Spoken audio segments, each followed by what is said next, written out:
Why do you have a sword behind you?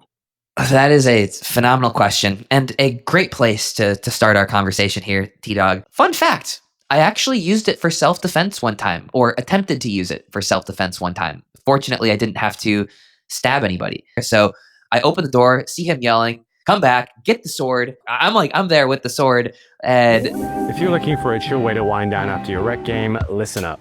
Cycling Frog is giving away its best-selling THC seltzers for free. All you have to do is pay $2 for shipping. They're fruit-forward, taste great, and they're perfect for a post-game cool-down or just hanging out with friends. So grab your free can now by clicking the link in the description box. You're not going to want to miss this.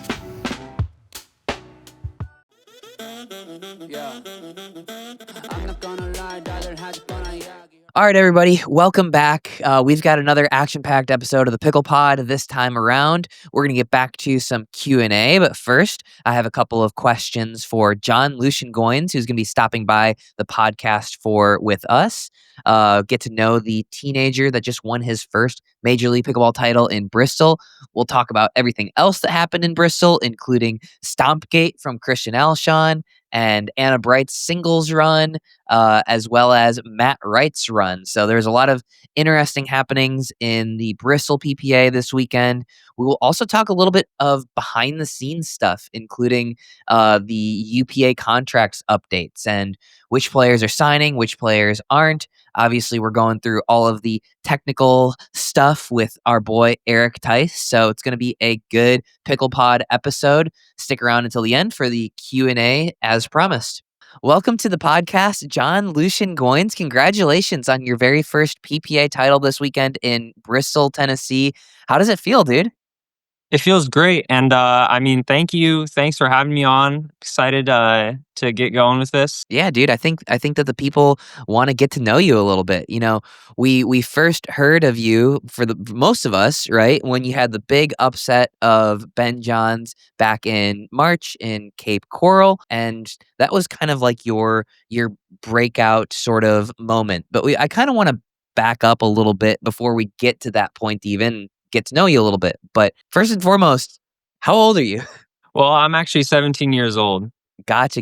Yeah, I feel like, pickleball is weird because you've got your pickleball age, you've got your actual age, and sometimes those aren't the same thing. So pickleballtournaments.com and different things put the age that you would become as your age. So this year I turned 30. I'm currently 29, but pickleball stuff will say that I'm 30 years old. So you're 17 years old. Good.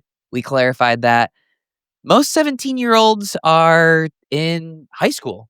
Are you in school? Yes, I'm actually doing online school through Florida Virtual, so it allows me to be able to travel to tournaments and stuff really super easily. Florida Virtual School. What is that? Can you elaborate just a little bit on what that looks like? It's basically just it provides reading material. And after you read that, you'll take like a certain amount of quizzes and tests. And basically that's just all my grades come from that. And then there's obviously the final exams at the end. But it's Sure. not too complicated or hard. Gotcha. So does that sort of allow you to schedule your day around training and whatnot? To give you a little bit of flexibility for travel, for tournaments and stuff?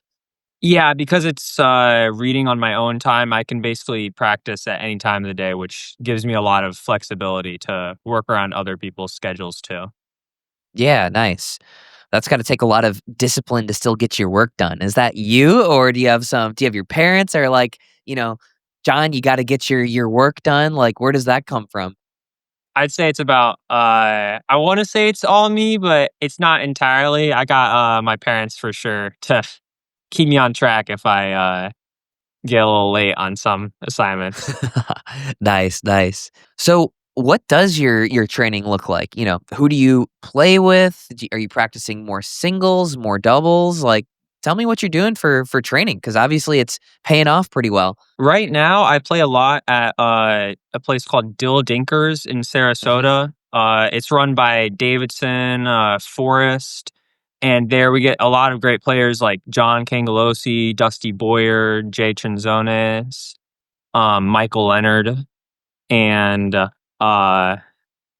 cat just came over here.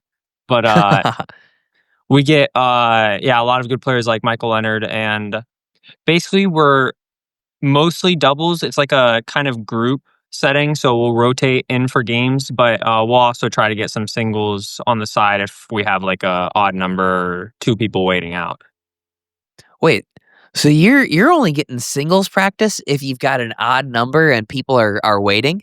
Yeah, and other times, if I'm not playing with other people, I'll use a ball machine to train singles. So, like when I'm using the ball machine, I'm mostly drilling my passing shots or my volleys or serve returns for singles. And so when I'm playing with other people, it's mostly doubles and then ball machine singles. That's true. You can really groove a lot on the ball machine. I found that to be super useful. Like, when I've got nobody else or somebody doesn't want to hit a bunch of ground strokes against me, like I use my lobster ball machine probably at least like once a week. It's really, really good for grooving ground strokes. You can't replace like dinking and play, but lobster ball machine can get you a very long way with your ground strokes for sure. I can't think of a better way to do it. Now, you were also a very good tennis player too, right? Like you started playing tennis and then transitioned over to pickleball if I heard correctly, right? Yes. What were you ranked in tennis? Like were you looking at, playing D1 tennis at some point or what did tennis look like for you? Well, I don't remember my exact rank, but my goal was always to go pro in tennis. Mhm. And honestly, I think it might have been possible, but I feel like I played pickleball like one day and I just kind of fell in love with it. And I mean, here we are now, obviously. Yeah, man, it's pretty sweet. When I was a kid, I wanted to go pro in tennis. I think you're a way better tennis player than I ever was.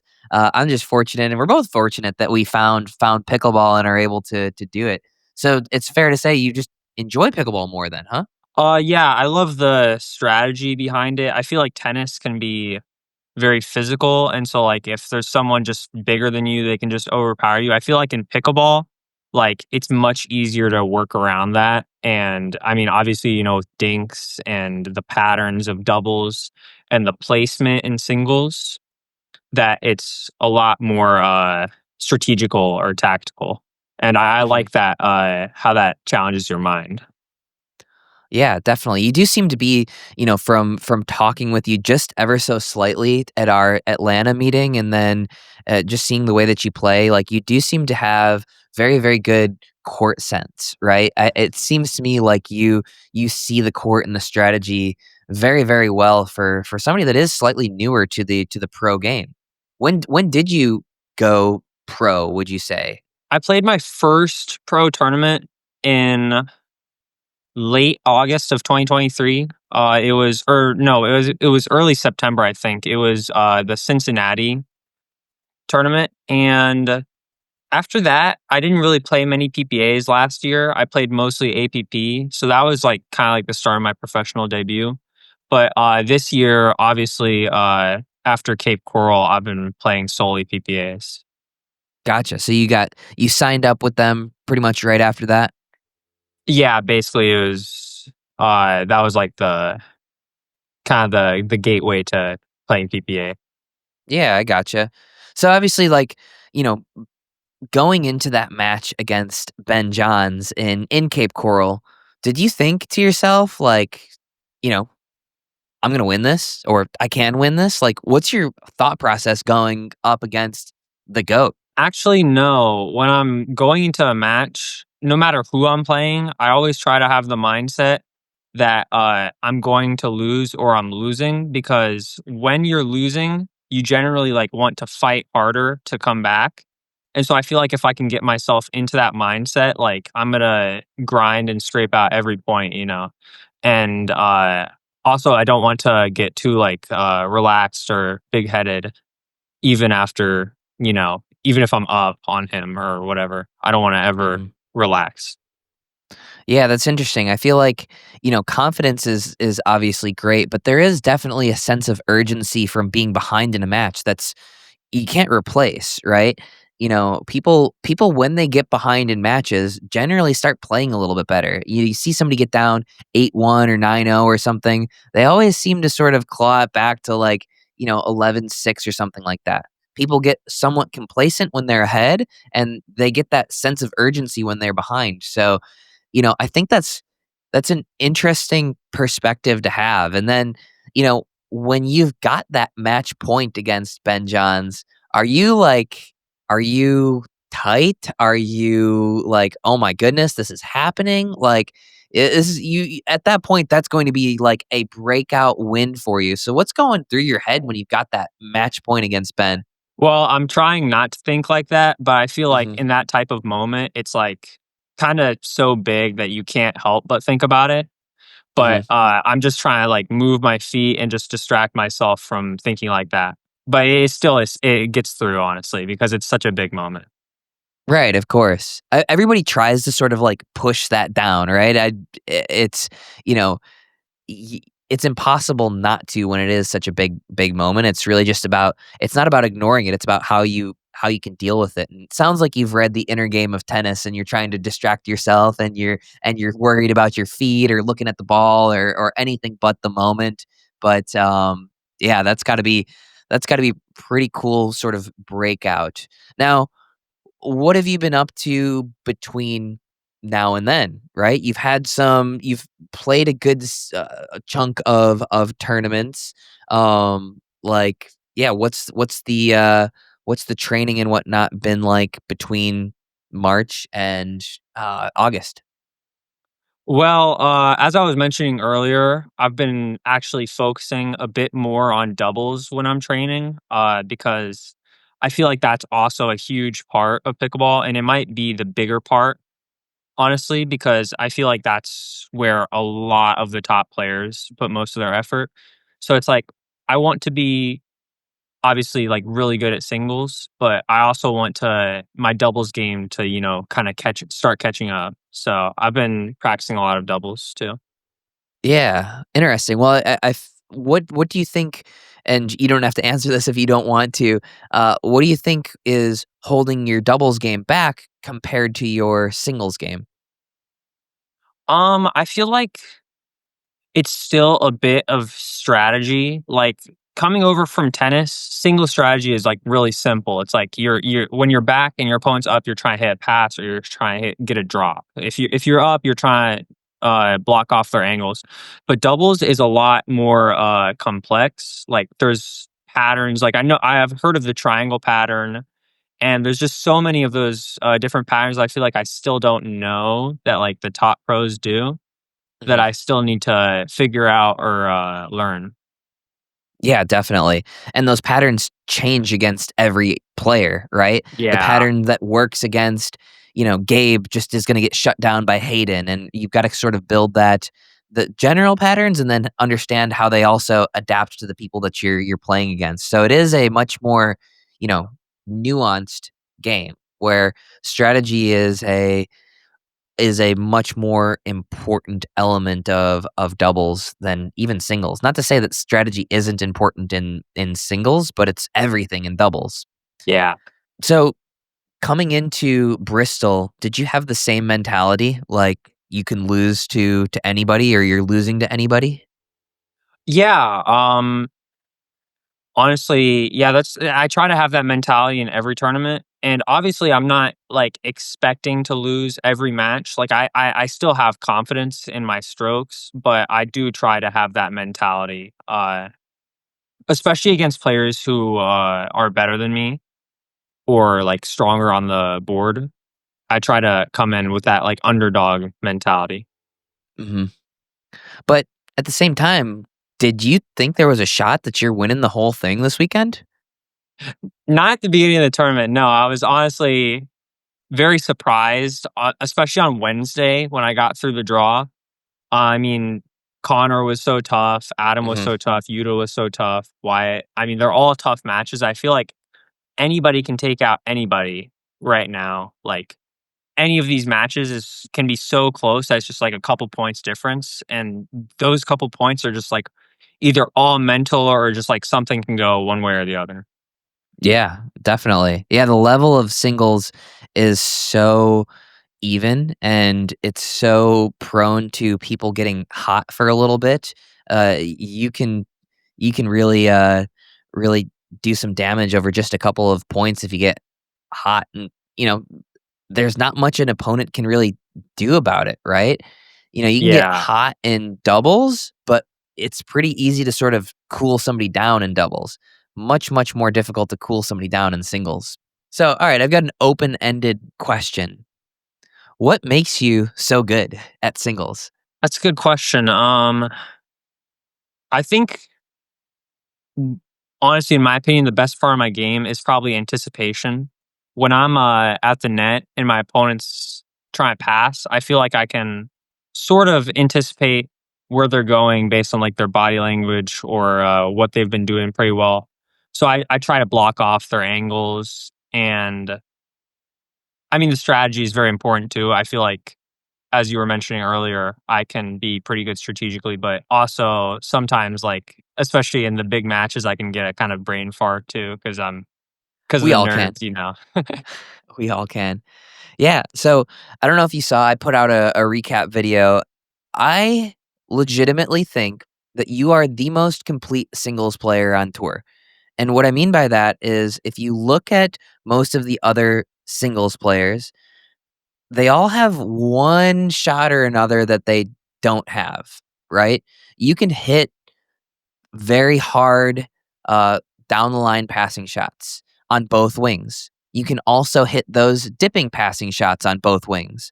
There's very few players that have both of those things. And if they do, somebody like a Jaume comes to mind. He can hit both of those types of passes to both spots, but he doesn't have the length that you do. So like you've got the length, you've got the speed, and you've got those four passes that you need. Like, to me, it feels like you are the first player that I can think of that doesn't have a clear, "All right, I'm going to return to Johnny G's backhand because I know it's far weaker," or something like that.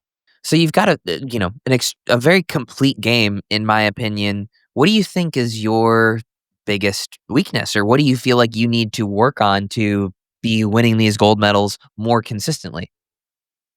um, I'd say definitely probably my forehand cross court passes. I feel like I can make it, but it's just not as consistent as my other shots. Like I feel like my backhand I can rely on like on a tight point to get the job done most of the time. But I feel like my forehand, it's more of a kind of a toss up. So it's like if I'm hot at that moment, then I'll make it. But I feel like especially when I'm tight and have nerves, my forehand kind of locks up. So I feel like that's the one thing that I need to work on the most. Sure, sure. I gotcha. Must not have happened this weekend in Bristol though, huh? Not as much as it usually does. So that definitely helped. Nice, man. Nice. Well, how does it feel? You are now a PPA champion. You join Annalee Waters, Hayden Patriquin, Gabe Tardio, Georgia Johnson, and shoot, I forgot. There's one more. uh, I know CJ Klinger won a title as a teenager, but I don't think that he did it before he was 18. Oh, it was Wang Yun, Guangdong. That's pretty freaking good company, dude. That bodes pretty well for you. How does it feel? I'm just glad my hard work is paying off, and seeing it like this. I wasn't expecting to get a title this year at all. Like honestly, I was hoping for like maybe a semis run, another semis run, or like maybe even a finals run. But to win a whole tournament is just awesome, and also that's a pretty cool stat that I get to be up there with those names. Yeah, dude. That's a very cool stat, man.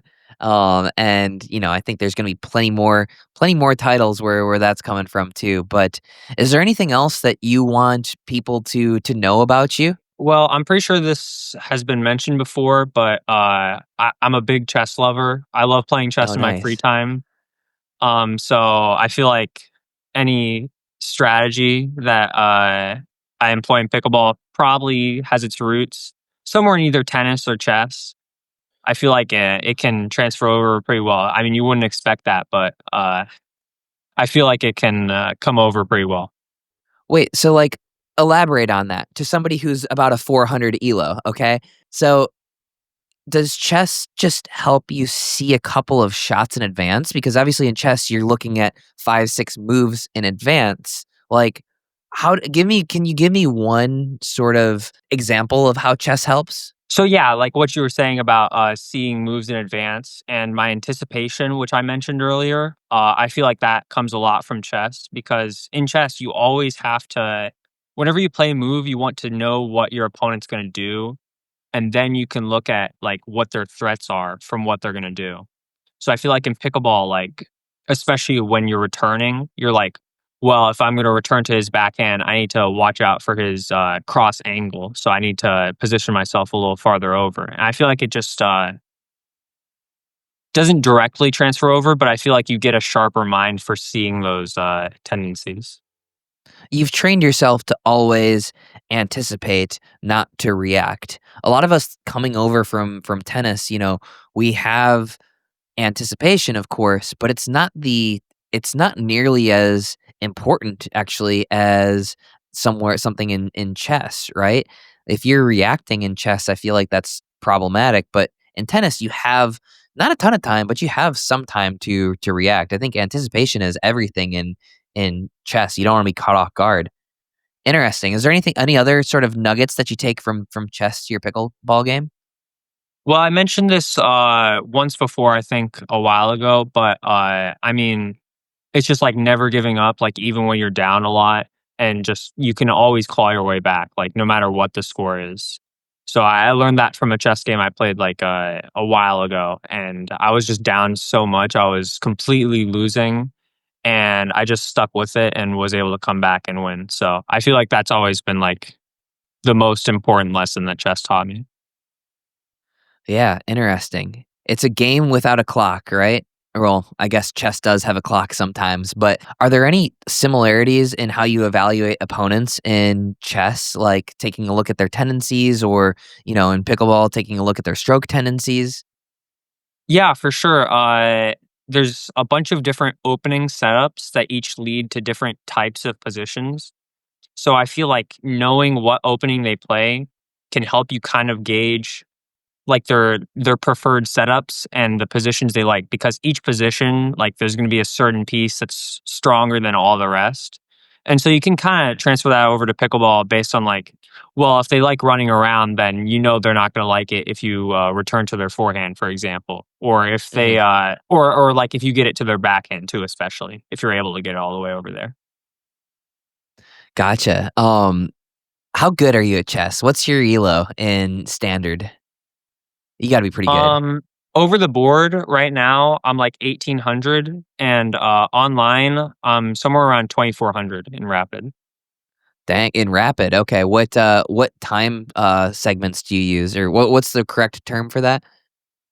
There's 10-minute games, and there's also like 15-minute with 10-second increment, which is where you get 10 seconds additional time each time you make a move. Which do you prefer? Or what's your highest elo in? Is it 10-minute?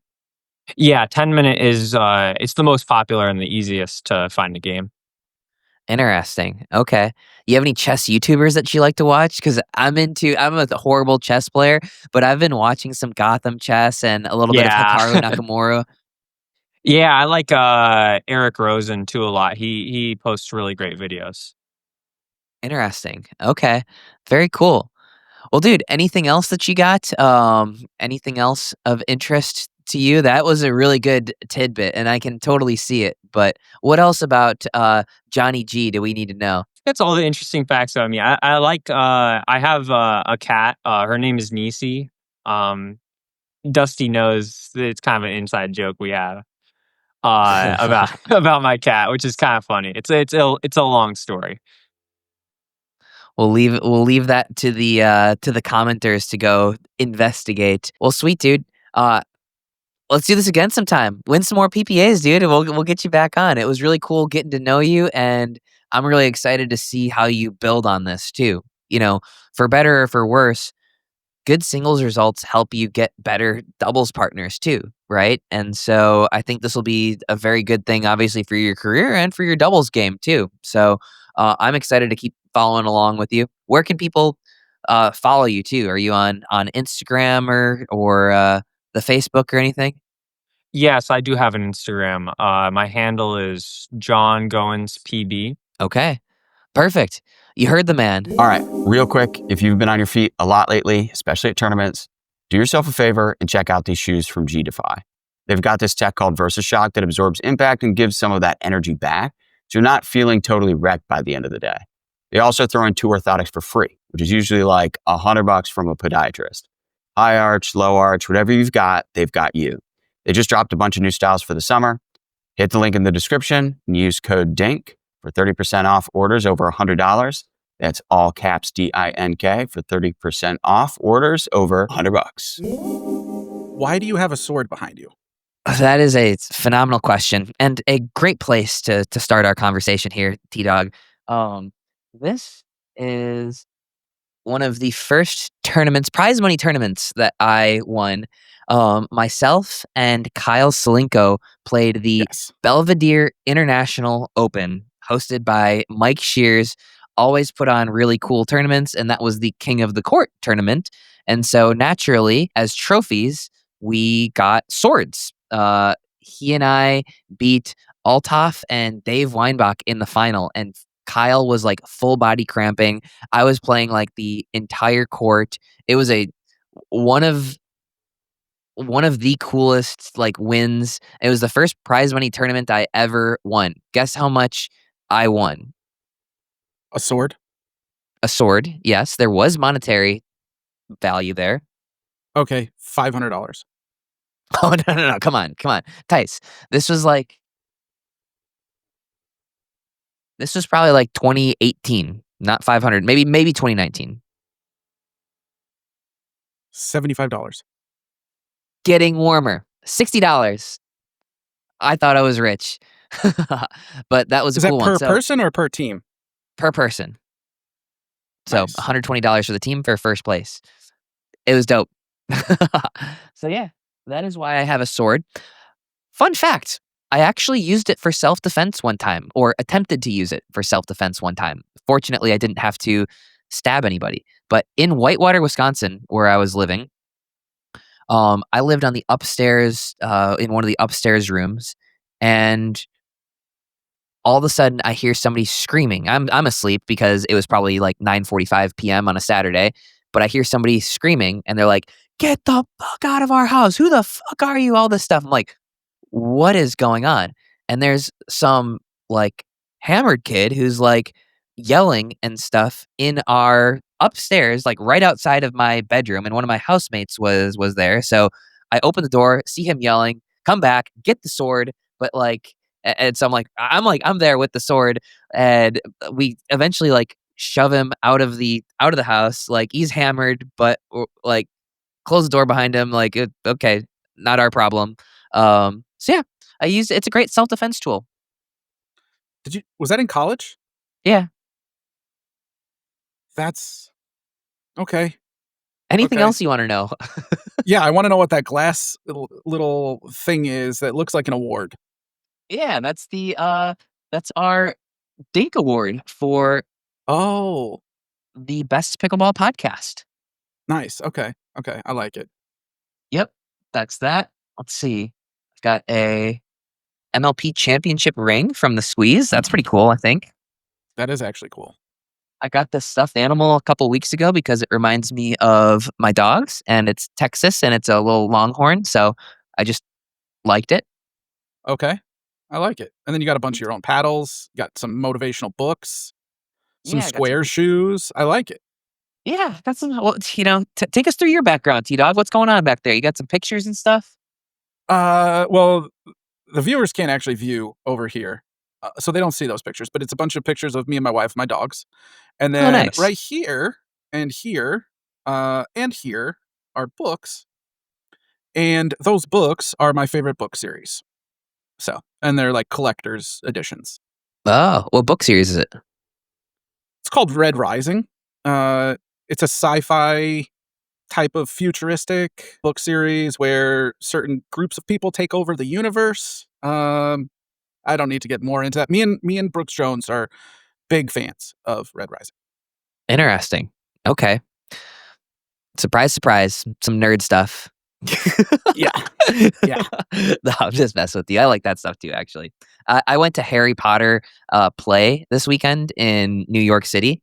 Jenny and I went to New York to promote Major League Pickleball and the finals and whatnot. They set up a court at Grand Central Station, which was pretty cool. Had some celebrities come through. Got to reject one of the hosts of the Today Show because he tried to speed up through the middle, and obviously I'm watched like that. there for the counter. I gave him the finger wag, but we also had Ocho Cinco. I was playing with Ocho Cinco for a little while. He was getting pissed because he didn't like volley very well, and so that was interesting.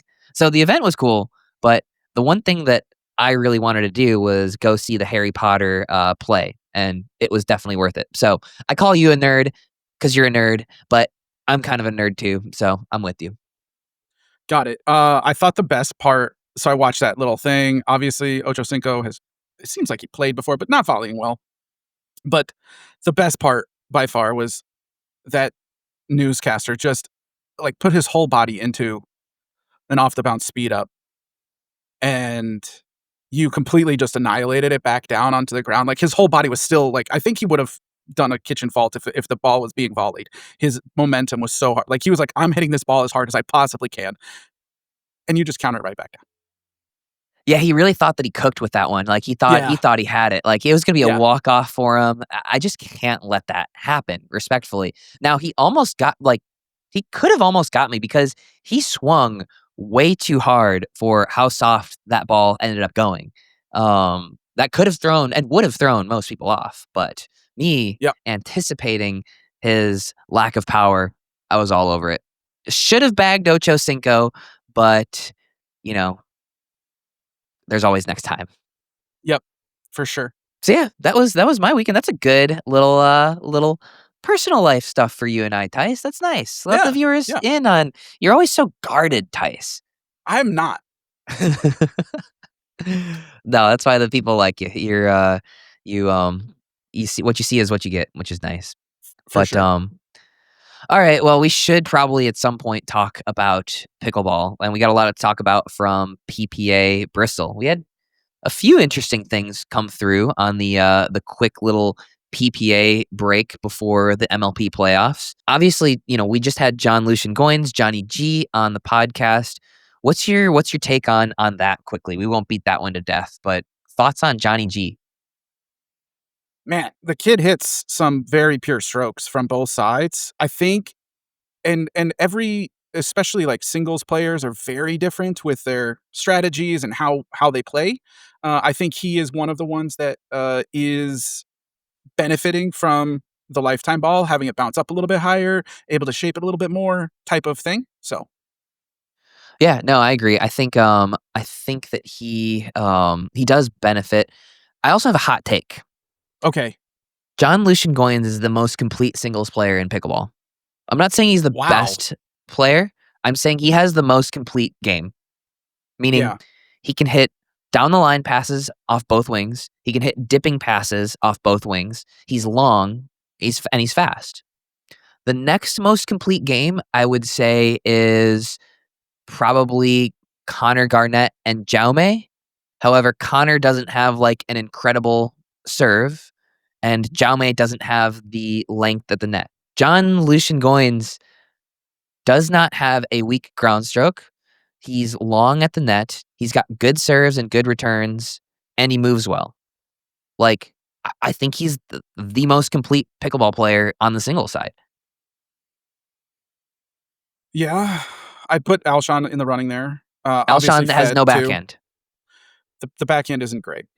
Boom, Alshon's gone. Not the most complete. Alshon, I think, generally is a better player than John Lucian Goins still. However, I'm saying like complete. There's a clear strategy when you're playing against Christian.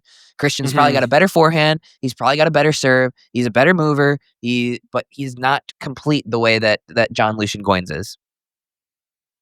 Got it. Okay. I'm following. Like, it took me a while to get there. I don't know if I agree with you, but I at least understand your logic now. Okay. What about Fed? Then who's What about got a Fed? more complete game? I mean, Fed's backhand isn't like the top 5 backhand in pickleball, but like it's good. It's not bad. It's serviceable. I think that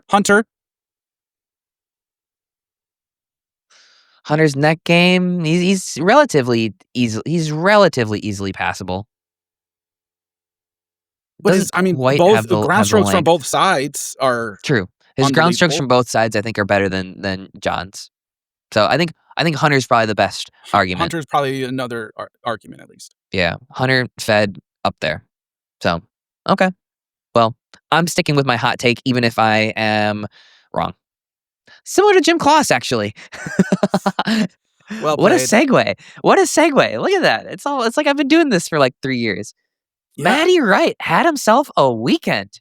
Man, did he ever? And did Jaume ever? Like, that was men's doubles was super interesting this weekend. Like, there's so many different. I mean, not that any of these players are bad, but like Jay and Riley make the semis, and like Out of it nowhere. was just like a really interesting. Like, I love men's doubles when it's like that, or any event really, because like sometimes I feel like we get a little stale, especially on the PPA Tour, especially at the big ones like cups and slams, right? Because it's like, oh well, Annalee's going to triple crown, Ben might triple crown, but if he loses singles, he'll still double crown, and it's like everybody else. But this, especially the men's double, even though Gabe and Ben ended up winning, like the matchups leading up to it were so cool and fun. Mm-hmm. Yeah, no, I agree. This one really felt like it was kind of anybody's ball game. We had Andre and J-Dub going out pretty early as well. To what was that? Riley or who took them out? I forgot. I don't remember now, but I don't remember seeing them in the bracket. Like, it must have been before the quarters. Let me see. Oh, it was Tyson and Max Freeman. I would not. Yes, they have guessed had a that. really good run. Like, they had a really, really good run. Tyson was super solid, and I think people were like, "Oh, we'll dink to Max's backhand because that's a liability." And then he was super duper solid there, and Tyson was just countering everything super hard. There's a few guys that do this like jump counter thing from the chest. Yeah. I don't think any coach ever says that that's a good idea, but some of the, like Tyler Loon comes to mind, Tyson, a couple of others. Gabe does it every once in a while, and it's like I'm jumping. I think it helps them get their hand a little bit higher and going down. And Tyson was countering well, I'll say. Yeah. No, I mean, like, well, there's definitely a time for it. Like, it's not fundamentally incorrect because, normally if you're wanting to put force into something, you want to move your body weight into it. However, we've got the kitchen line in front of us, so we can't really super effectively transfer our weight. But jumping up and sort of using our legs, and if we're in the body or we're in the air and we sort of push forward with our body, our legs can kind of fall back. Where it might be a little bit more difficult to do that if our legs are actually on the ground. Somebody does this really well. Actually, I think Eric Lang is the guy that does this the best.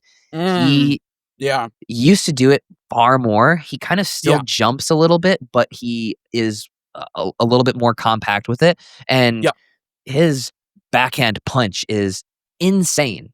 Tyson's hitting it hard too. Like, Tyson's hitting it hard as well. I think there's something to it. Also helps you for some of these balls up there sort of get over it too. Yeah, because what's the worst case scenario? It's so I listen, I'm a bad pickleball player. Everybody knows this, but I want to make sure everybody knows this.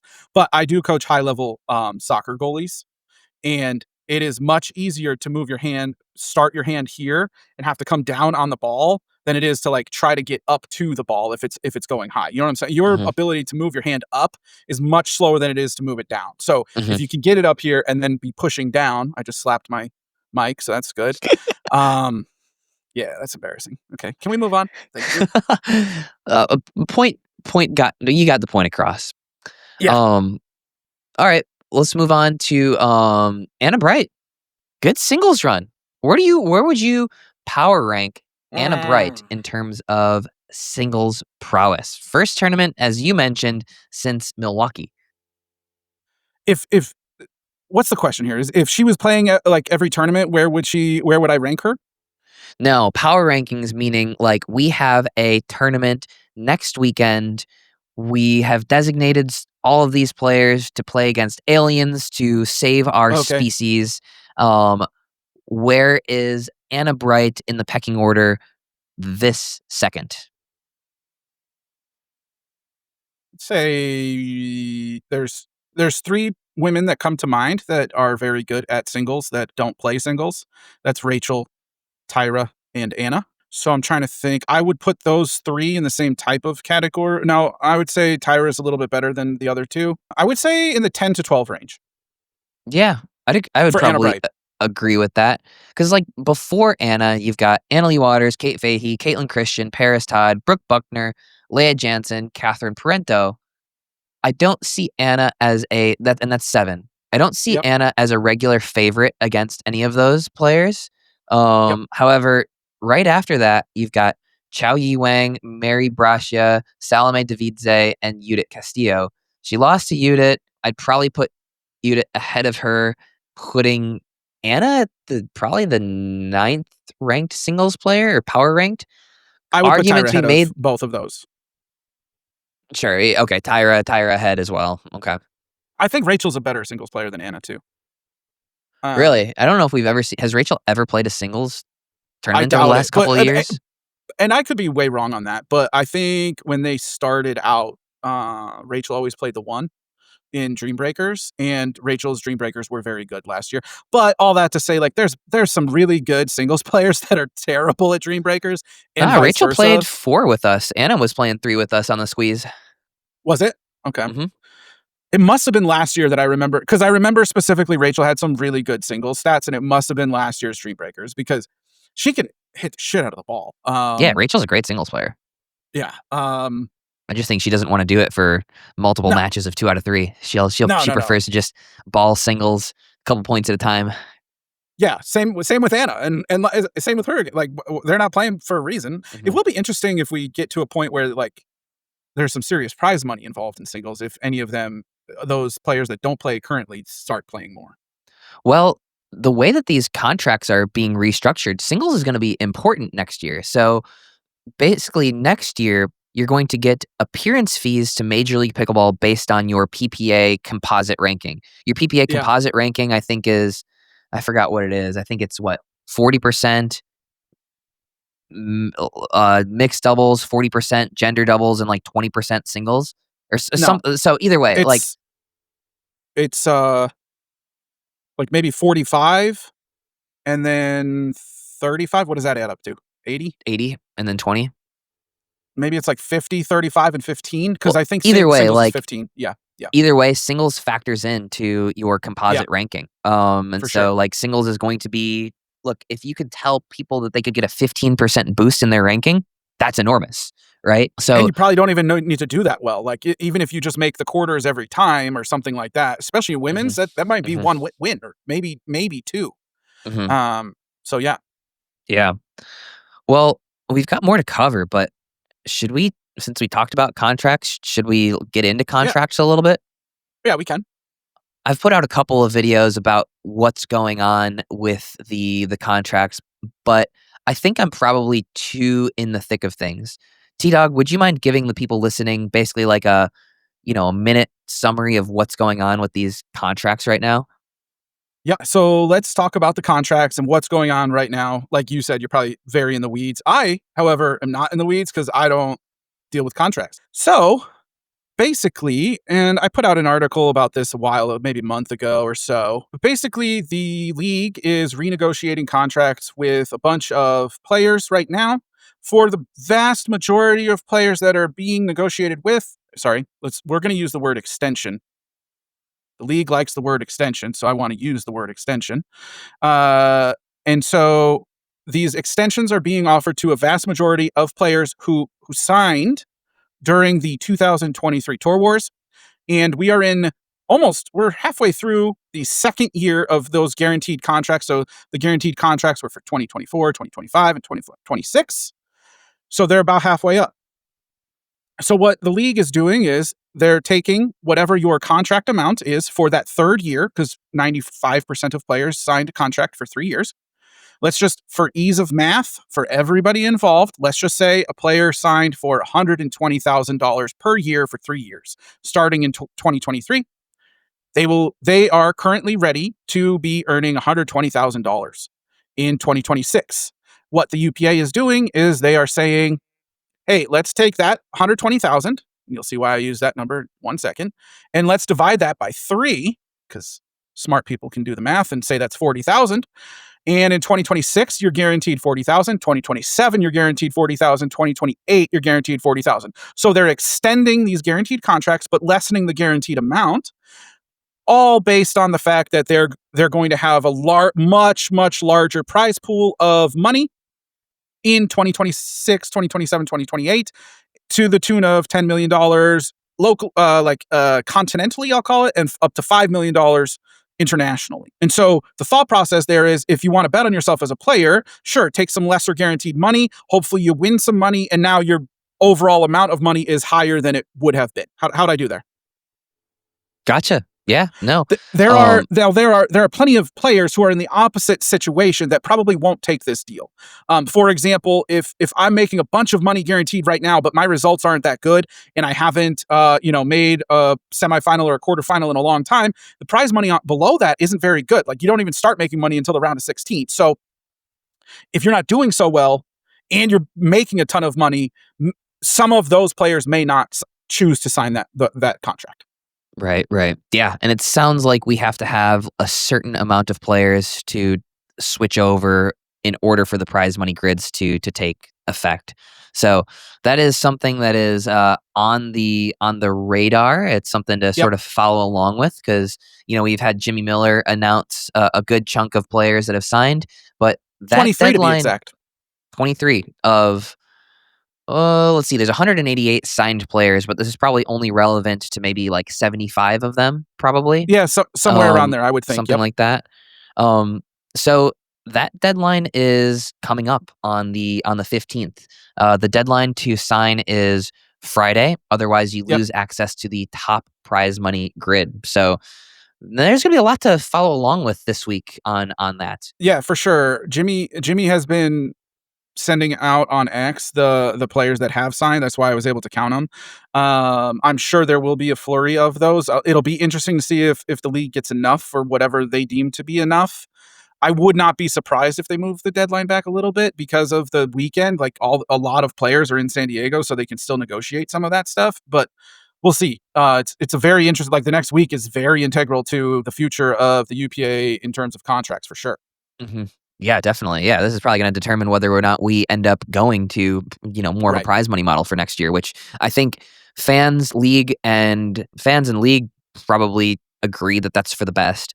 Players, want their guaranteed dollar amounts. With some players, right? Other players want to eat what they kill. So be very, very interesting. 100%. Anyway, so I'd be very curious. I wasn't at Bristol this weekend, but I'd be curious to know how that ended up going this weekend from players that were there. Because, around these contract times, you get a lot of people, talking. That's kind of, I'm sure that's everything everybody was talking about this weekend. So right, for sure. Okay, back to Bristol. You pointed out some interesting stats to me.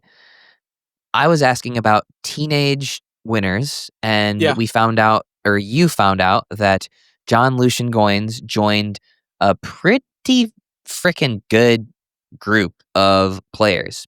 Yep. He joins Annalee Waters, Gabe Tardio, Georgia Johnson, Hayden Patriquin, and Wang Yun as players that have won titles before their 18th birthday. Yep. I also may have one or two more. I definitely have one more. I didn't remember him, and I apologize. He is the king. CJ Klinger does have 2 gold medals. Oh, okay. I was wondering, was that he's before still a teenager? Okay, so if it's teenagers, we're doing CJ as well. And I just don't know. The other one that I had a question on, and I don't even know how to find this out, and I'm not taking the time to do it. I wonder if JW ever won a PPA Tour gold before he turned 20, because he's 21 right now? So that could be as well. That's the only other one. But either way, we're talking about a grand total of 7 or maybe 8 players that have ever won a gold medal as a teenager. Yeah, that's a good. Okay. He was okay. I just looked this up. He was the youngest player in history to win a men's single title at the age of 19. So yeah, he joins J.W. Johnson. Okay. Only Okay, making great. that list better too. Yeah. Wow. So there's 8 total teenagers. Well, 2022. I don't know if that would have been a PPA title though, because they're throwing in some of his APP stats. Yeah, Because I think it it's says in 2022 he medaled 47 times, securing 3 triple crowns. I know he didn't do that on the PPA. He did not. Correct. He's never triple crowned on the PPA. So if he won a title in 2022 on the PPA, he would join that list, it sounds like. I just don't think he did. But yeah, so either way, we have 7 or 8 teenagers that have ever won a medal or a gold medal on the PPA Tour. And JLG just became number 7. That's pretty badass. Yeah, for sure. Did we talk about the number of medals though, real quick? Let's talk about the number of medals, Tice, because you sent over something wild that really puts things into perspective. Tell the people. Okay, so I'm gonna go from low to high again with the teenagers, real quick. JLG won. Are we calling him Johnny G? What are we calling him? The word on the street is it's Johnny G. Okay, I'm gonna go Johnny G 1, CJ 2, Wang Yung 2, Hayden 5, Georgia 5, Gabe 11. Okay, that's pretty good. Like Gabe has 11. That's good. And then Annalee has 154. That's insane. But it is insane. So we were texting about this. Less insane than the next numbers that you've got.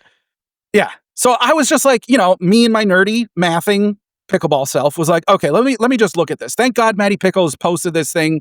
It's a video on X, like, I don't know, a month ago. It's a chart kind of showing. And then I looked up every single one of these women. But here's the next women in terms of number of gold medals on the PPA Tour. Okay. Catherine has won 53 gold medals. Simone won 33. Lucy won 23. Anna Bright has won 22. Callie has won 10. Leigh won 9. And I think there's one more that has 9 as well. I can't remember who. It doesn't really matter. If you add up all 7 of those women, the next 6, the next 6 best women in terms of gold medals on the PPA Tour, they all add up to 150, which is 4 less than Annalee Waters. Like, absolute freaking insanity. That is crazy. And even crazier is, of those 154, probably all of Catherine's are, or almost all of Catherine's are there. A good chunk of Annalee's, probably all of Leigh's. Like, of those 150 that they all add up to, probably 75% of them are, more or less attributable to Annalee as well. Right. Yeah, exactly. Like, it's absolutely bonkers. Yeah, it's nuts. So a hill that I will die on is that Annalee Waters is a more dominant athlete than Serena Williams. I know I'm reopening this debate. It doesn't seem to be a debate to me. Like, yes, tennis is far more competitive. Yes, Serena Williams' accomplishments are far more impressive. No, she is not close to the level of dominance that in her prime that Annalee Waters has right now. Like, yeah. So I caught a lot of crap for that one. The numbers support it, in my opinion. Yeah, I mean, you have to say those first caveats, but I would agree with you. Like, Annalee, I mean, I'm probably going to do this at the end of the year, like, run every single PPA game she's played and see, like, okay, how many games did she win this year versus, like, losing? It's probably, like, less than, she'll win 95% of her games or whatever it is, maybe even more if you include singles. And, like, the average score line is going to be absolutely insane. For example, I'll give you another example. Annalee and Anna Bright dominated this weekend. Like, dominated, didn't lose a game again, which I'm still going to win that bet, by the way. They are going to lose one by the end of the year. I mean, the case is looking pretty, they look pretty dominant. Listen, I just need Georgia and Tyra to partner up on the PPA Tour, and then I'm going to agree. win. Don't worry. I mentioned that as well. Like, they'll win a game. I think it's a decent chance that they will win a game. Also, Georgia and Rachel looked really good too, by the way. I wasn't expecting them to look that good. They looked very good. But back to Anna Bright and Annalee dominating. They didn't lose a game. They pickled, well, I can't say they pickled 3 teams. They pickled 2 teams, but they double pickled a team. Like 11-0, 11-0. And so they got 3 pickles. They didn't give up more than 6 points in any game. And their average scoreline, the average, I'm not rounding or anything, the average scoreline was 11-2. Yeah, they're good. I mean, yeah, really good. Really good. They're good. I feel good about my bet. I think that the team, I'll be more scared when Georgia and Tyra play together in a PPA. Yep. I'm resting. I feel okay when those two are not partnered together for a PPA on my bet. So, anything else you have for this week in Bristol? A couple things. Did you happen to see Christian Alshon stomping in the middle of a dink rally multiple times? I was debating whether or not to bring that up. A good topic, T-Dog. I did. It's like, it was wild to me. So, Hayden, he was Christian, and Catherine played against Hayden and Paris. And in the middle of a dink rally, all of a sudden, Christian is stomping his right foot on Catherine's side while Hayden is just about to hit a dink. And I'm just like, what the hell was that? Hayden was like, what the hell was that? And he was even like, Don, what are we going to do here? And Don's like, I agree. It's getting really close to a something. I don't know what the something is. But I wish I had more time today, but I was watching on Championship Court, Championship Sunday, and they did the 2 screens thing, and one screen was grandstand, and it was the mixed bronze. And I think Christian got called for it, actually called. Oh, did he really? Like he got called as a hindrance or something, and then turned the ball over. So I'm very interested to see if his, we'll call that a tactic, carries over into MLP, and if anything is done on it. Listen, a frickin' break. I disagree with you wholeheartedly. Okay, let's hear it. The James Ignatowicz thing is like a normal hop thing. This thing is literally you can watch Christian hit a dink or his partner hit a dink, and as the ball bounces, he is lifting his foot up and stomping as hard as he can just before the person plays the ball. It does seem like an actual tactic of bothering and distracting the other player. Oh yeah, of course it is. Yeah, Okay. Without a doubt, yes. But how frickin' soft are we? Every other okay, yes, our context is tennis, and you can't get away with stuff like that in tennis. Yeah, but yeah. Our context shouldn't be tennis, in my opinion. Can you imagine having this conversation in basketball? No, you wouldn't. You can talk. You can say whatever the hell. No, but you can let's say, for example, we're at a free throw line. You can't be doing that while somebody's taking a free throw. You would get called. Yeah, you for that. can. You can, No, you can say whatever you want. As long as you're behind as long as you're not in the lane. I don't know. Well, we should look that up for further debate. We should look that up. You can be clapping, you can be talking, you can be doing whatever you want as long as you're not going into the lane. It's kind of but from what I understand, it's kind of like a gentleman's sort of deal.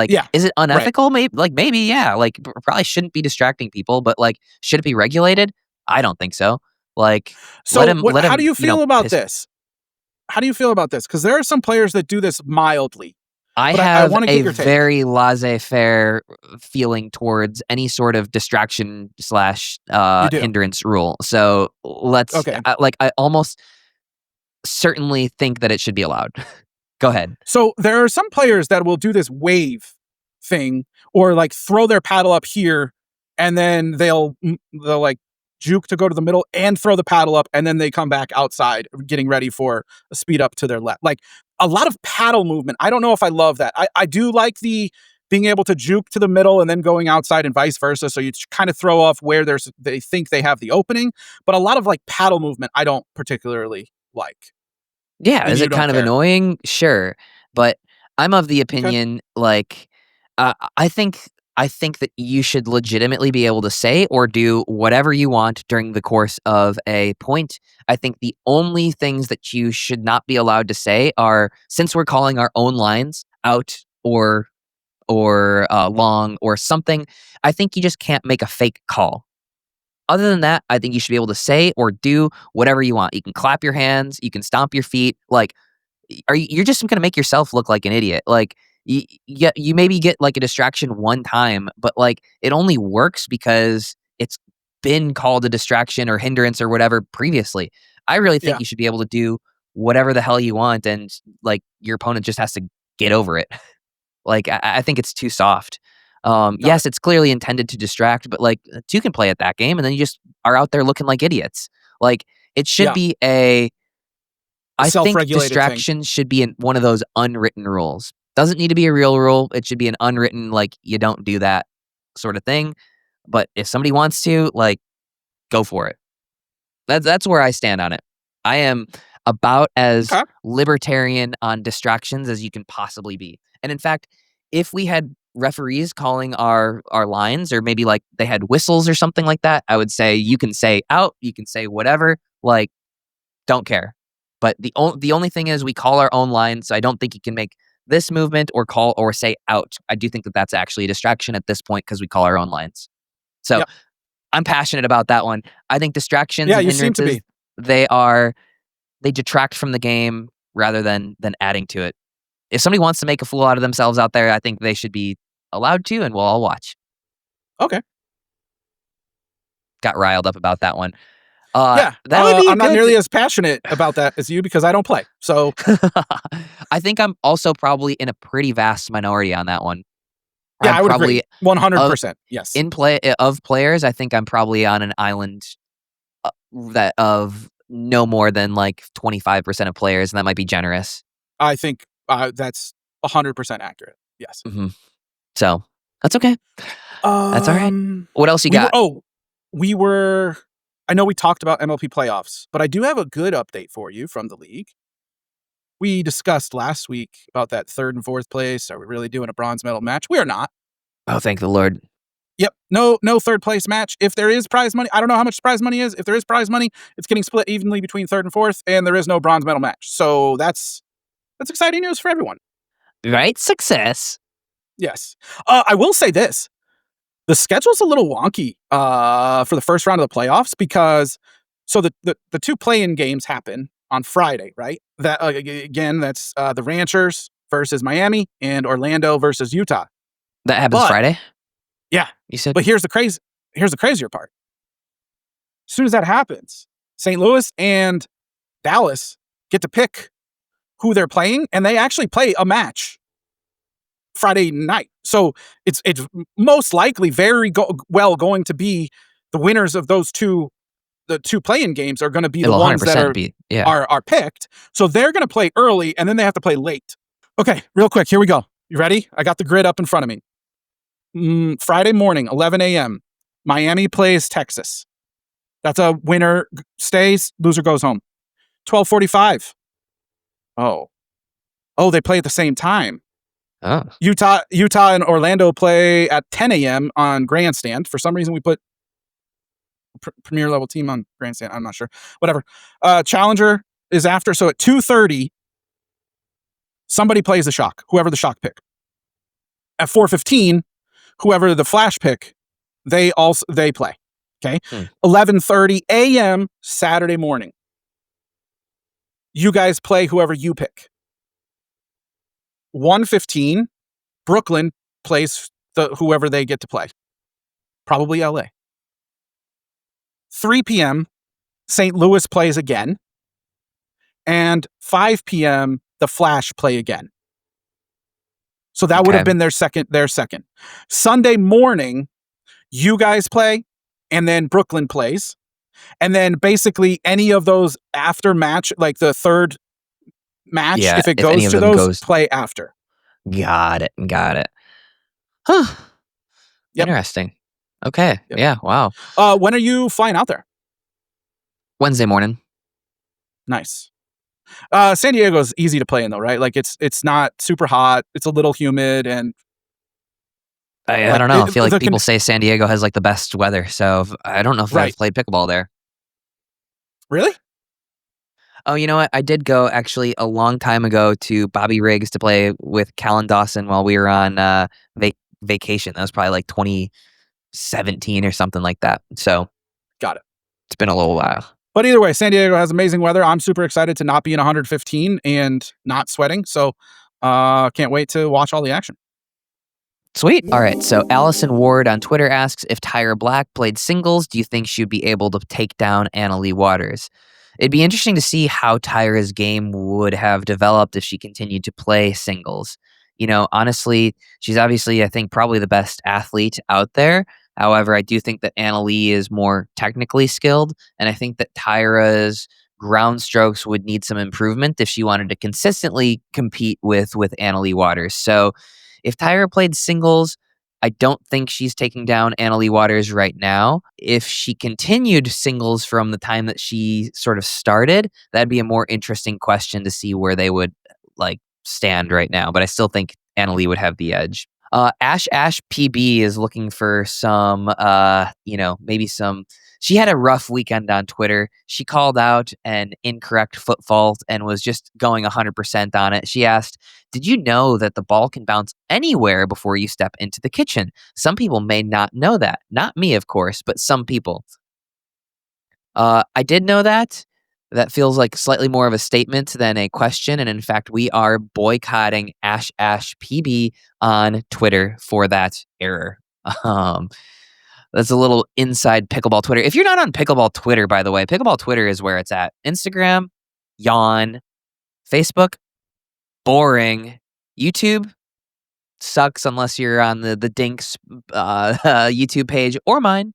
Pickleball Twitter. That's where it's at. That's the number one social media, I think. Tracy Switzer asks, do you think it serves Pickleball better to play good games on the free channel on Pickleball TV or showcase the same top players killing everybody? Honestly, I think you should just switch around channels. I think there's a good amount of them being streamed, especially with this new play site 45 court capability thing. So honestly, just go watch whatever match is best. Now we can see pretty much all of them. Frank, the CEO of Pickleball, asks, what brands do you think are missing the boat by not being in Pickleball?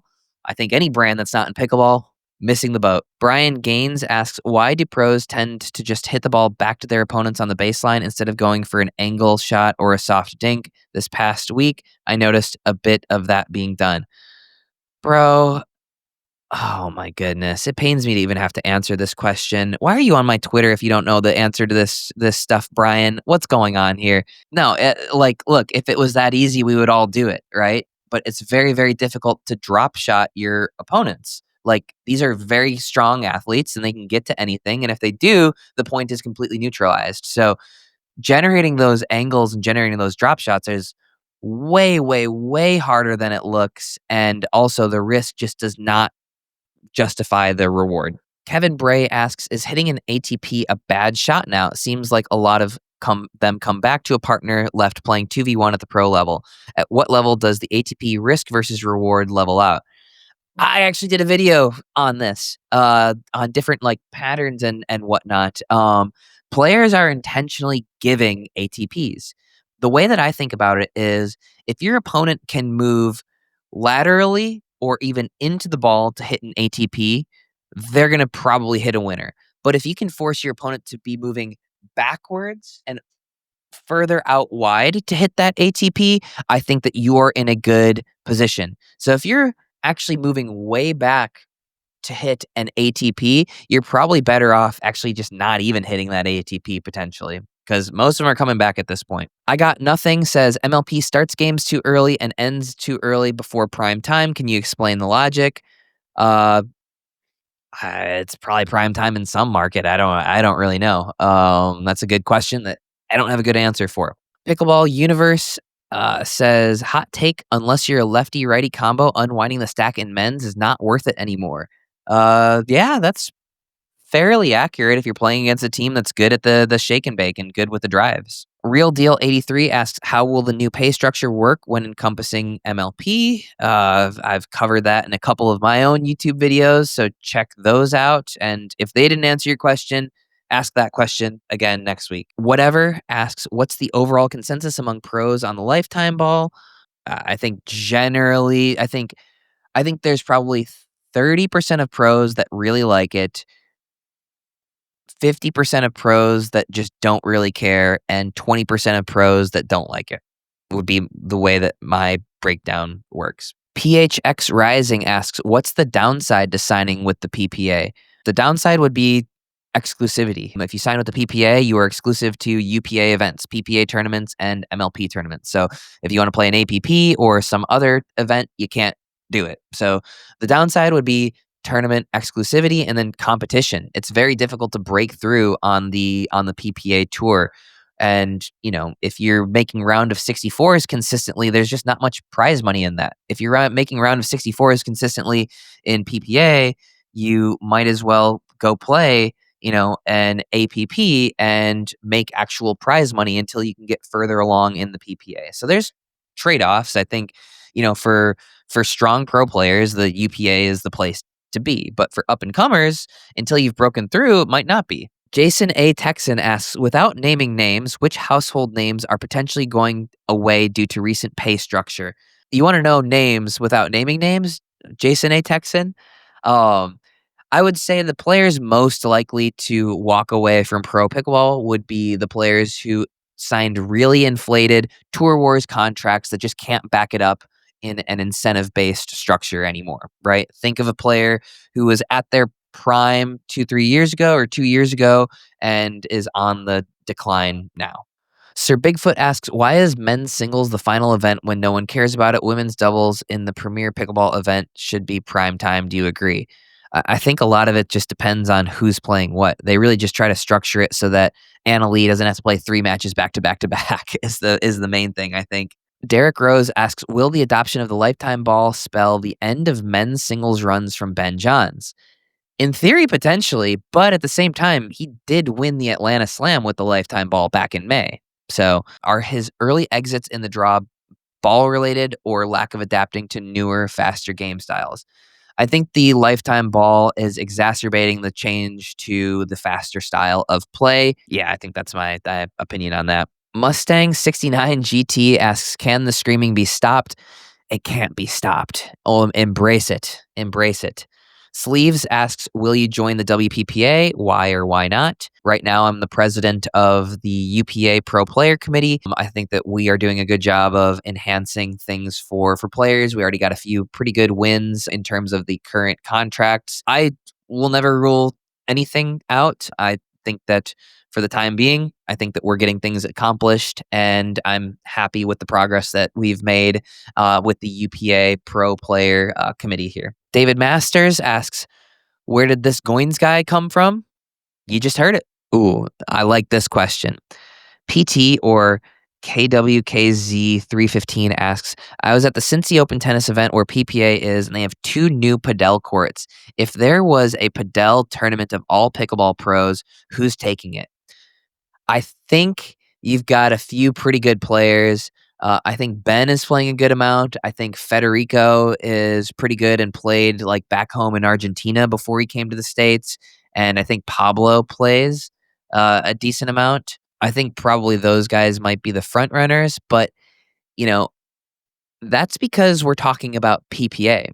If we broaden that out, Patrick Kaka is the best in Padel in the States here. He actually played pro Padel, I think, before playing pro pickleball. So he is way further along than those guys, but not on the PPA. But definitely the best Padel player of current pickleball players, and it's not close. Moving right along to the Instagram questions. Cristavo PB, I think that's how I say it. Nope. Tovao PB asks, when are you coming to Toronto again? I love Toronto. I love coming up there to see my buddy Chad, who works with Game Plus. He's actually putting together a little facility over there. I don't have any immediate plans for Toronto because the fall is pretty crazy, but I love coming to Toronto, love seeing Chad, love going and doing stuff with Game Plus, Pickleball Network, or Sports Network. Always a great time there. SF Photos Hawaii asks, players' reaction to using lifetime balls. Like I said, I think people like it more than they dislike it. Isaiah Hitus PB asks, when do the pups get to be interviewed?